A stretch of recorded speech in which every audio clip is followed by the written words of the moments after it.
بسم اللہ الرحمن الرحیم فرمان مصطفیٰ صلی اللہ تعالی علیہ وآلہ وسلم دعا اللہ سے حجاب میں ہے جب تک محمد صلی اللہ علیہ وسلم اور ان کی اہل بیت پر درود شریف نہ پڑھ لیا جائے۔ صلو علی الحبیب صلی اللہ تعالی علی محمد۔ دائیں ہاتھ سے ہر جائز کام کرنا سنت مبارکہ ہے۔ راشد عطاری اور آپ دیکھ رہے ہیں نیو فتویٰ۔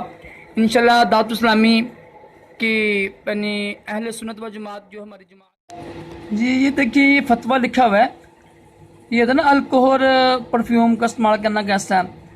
میں پہلے آپ کو عرض کر دوں کہ جو الحمدللہ میں نا حکمت کے شعبے میں بھی ہوں نا، تو یہ الکحل ہوتی ہے نا، اس کی 3-4 اقسام ہوتی ہیں، ٹھیک ہے۔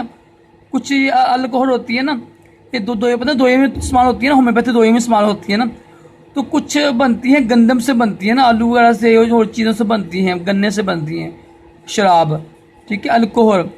تو کچھ بنتی ہے انگور سے، وہ کشمش سے بنتی ہے نا، وہ اس کی بڑی تفصیل ہے۔ کچھ لوگ کہتے ہیں کہ جی یہ نماز نہیں ہوتی، نہیں، بیوقوف لوگ ہیں، ٹھیک ہے۔ جو مفتی ہوتے ہیں وہ بتاتے ہیں، وہی اس پر عمل کیا کریں۔ کیا فرماتی ہیں علماء دین و مفتی نے شرح متی اس مسئلے کے بارے میں کہ الکحل والے پرفیوم کا استعمال کرنا یعنی کیسا ہے، اور یہ لگا کے نماز ہو جائے گی؟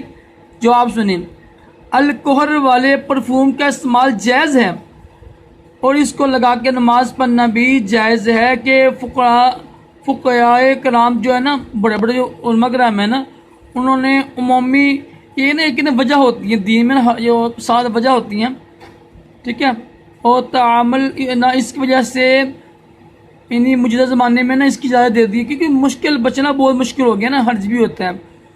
تفصیل کے لیے یہ فقہ اسلامیہ دروب مبارک پر ہند اور فتاوی اہل سنت کا مطالعہ کیجیے گا۔ یہ فتویٰ ہے کہ نماز ہو جاتی ہے، اگر کوئی لگا کے نہیں پڑھتا اس کا تقوی ہے، ٹھیک ہے، اس کی اپنی مرضی ہے، لیکن نماز اگر کوئی کہیں گے کسی کی نماز نہیں ہوتی ہے تو یہ تو دین پر بہتان ہے نا۔ جب علماء نے فرماتے ہیں کہ نماز ہو جاتی ہے تو کسی کا حق نہیں بنتا ہے کہ کسی کی نماز کو خراب کرے، ٹھیک ہے۔ ہاں اگر دیکھو نا ایک بندہ ہے نا، مثال ہے، وہ ایک علماء کا کہتا ہے کہ نماز نہیں ہوتی، وہ اس کا مرید ہے، وہ نہیں لگاتا، نماز نہیں پڑھتا، تو وہ اس کا الگ فعل ہے، ٹھیک ہے۔ تو جو یہ دیکھو یہ علماء کا فرمان ہے کہ ہو جاتی ہے تو اس کے عمل کریں آپ کو بھی، اگر آپ کی نماز ہو جائے گی۔ جس میں اختلاف ہو نا، تو اگر جس کے اوپر عمل کریں گے اس کے عمل کر سکتے ہیں آپ۔ تو میں ایک آپ کو عرض کروں گا کہ الکحل ہے نا، اس کے اوپر تحقیق کریں، یہ 4-5 چیزوں سے بنتا ہے، ٹھیک ہے، سبزیوں سے ہی بنتا ہے یہ نا الکحل، تو اس میں شراب نہیں ہوتی ہے۔ جو ہے نا کشمش سے بنتا ہے نا، انگور سے بنتا ہے، اس میں شراب ہوتی ہے، وہ اس کا استعمال غلط ہے۔